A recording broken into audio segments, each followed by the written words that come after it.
When a person walks into the laboratory, we have a few minutes where they sit and we try to get a resting level.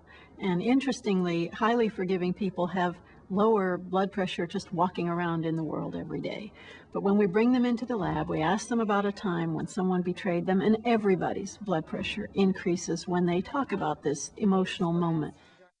All of a sudden, in your brain, the pleasure pathways just fire up.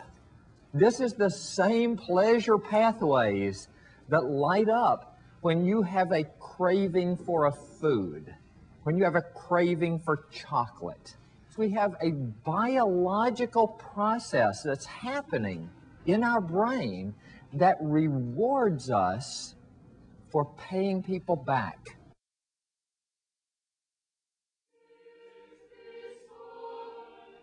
This sacred space at the heart of the nation's capital, of the most powerful nation on earth right now, declaring that for all the fray of Capitol Hill and the White House and the commercial district above it all is this place pointing to God.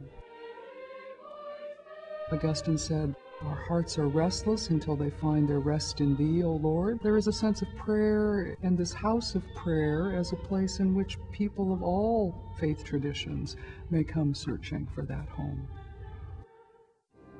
Washington, D.C. is a town, a city of destiny. What happens in this, our town, impacts the world.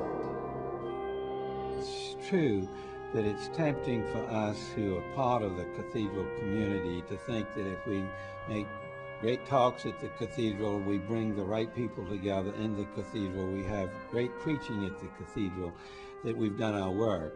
And our work really needs to be beyond the cathedral in the lowest income communities in Washington and in the nation. Involving itself in the lives of the people of Washington, D.C. is an important priority for the cathedral in its second century. One way it's living out that responsibility is through a program called Cathedral Scholars. Each summer, a select group of students, many from low-income families, attend classes that connect the world of the cathedral with the various disciplines.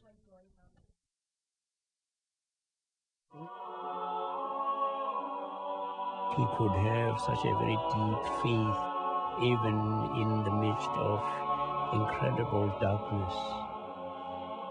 It gave him a passion when he preached against war and when he became a known advocate of the pacifist solution to the problems of the world. They became political activists because this was the only way of fighting the system. Hitler knew that he had enemies and must expect some of them to try to kill him. You can almost sense that eventually he is going to somehow do something to put a spoke in the wheel of the Third Reich.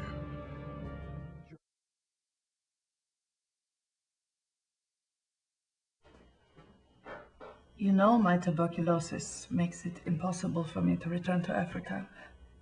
I won't survive the heat. No. Your place is here. I believe Rena's place is here as well. She will be starting school soon. She should be with her friends. Don't you see that your place is here with us? There was a war, Albert. It changed everything. I know you promised the Africans, but that was a long time ago.